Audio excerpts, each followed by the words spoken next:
He was not lured by going back and forth to being a third base coach in Atlanta or a minor league coach back in Fresno or something.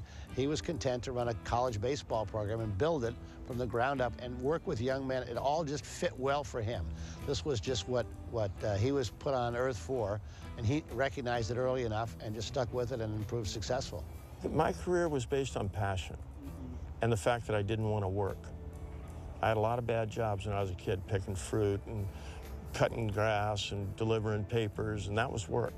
And I didn't want to work on the shipyard like my dad did. I didn't want to do that. I took something out of passion. I didn't ask, how much do I get paid?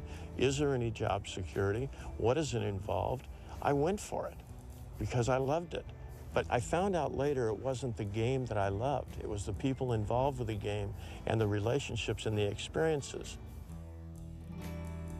At 22 years old, I'd graduated from college. I'd been in and out of the Army. I'd signed a professional baseball contract with a six-figure bonus, which I thought was more money than anybody else had on the planet.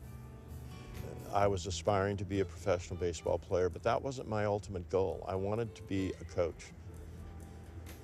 Even though I played for 5 years in the Cleveland organization, it still was a training ground for my coaching career, and I knew that. At 26, I decided it was time to get started and not continue to chase this major league dream, but to get into the coaching world because I knew I had to serve my apprenticeship. And I started at Sierra Union High School. When I had a student that played for Augie at San Luis Obispo, and he told stories of Augie and this team painting benches, painting dugouts, doing the field, doing all of that kind of stuff with a good spirit. And of course, Augie was right in there doing it with the guys. Now this is pre-Augie. This isn't the Augie Garrido we know. This is when he was sanding benches and fixing up stuff, and then he got the job at Fullerton, and his life was changed.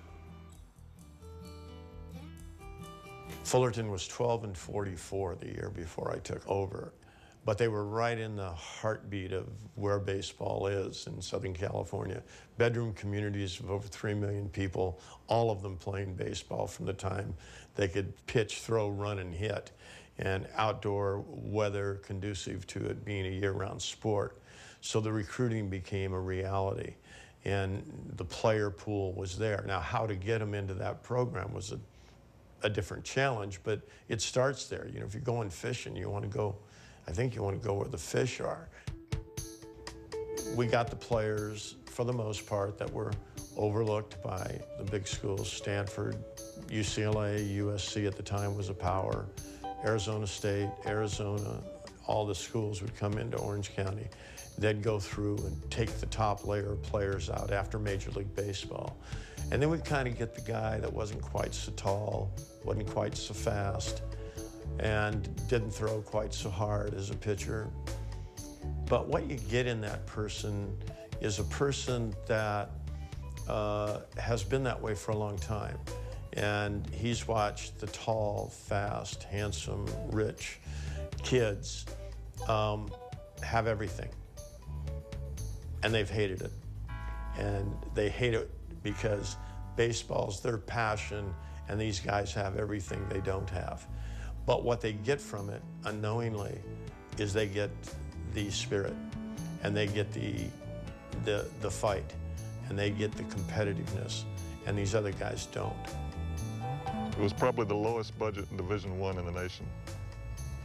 It didn't matter, you know. It didn't matter.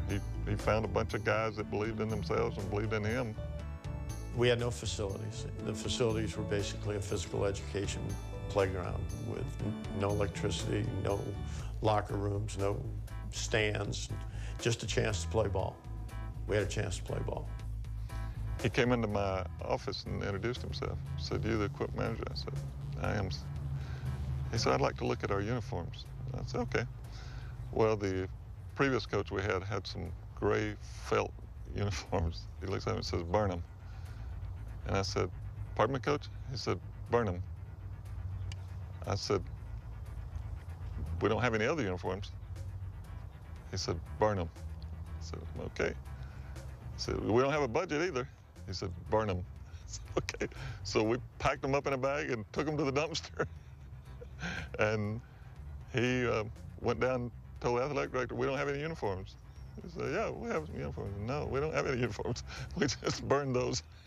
So they came up with some money to buy some new uniforms. And back then, Fullerton, I mean, we changed in the parking lot.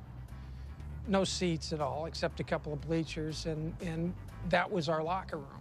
We were not reflecting on what we didn't have. We were more focused, thanks to Coach Garrido, on what we did have, and that was an opportunity to excel at Division I baseball, maybe make our way to Omaha and play for a Division I championship. Pay wasn't that good. Field wasn't any good. Budget wasn't any good. Yeah. What was good was him. It's the second trip in 5 years to the finals for Cal State Fullerton, by the way, as they come into this series ranked 3rd in the nation. The thing I remember the most about the '79 College World Series, actually the lowest point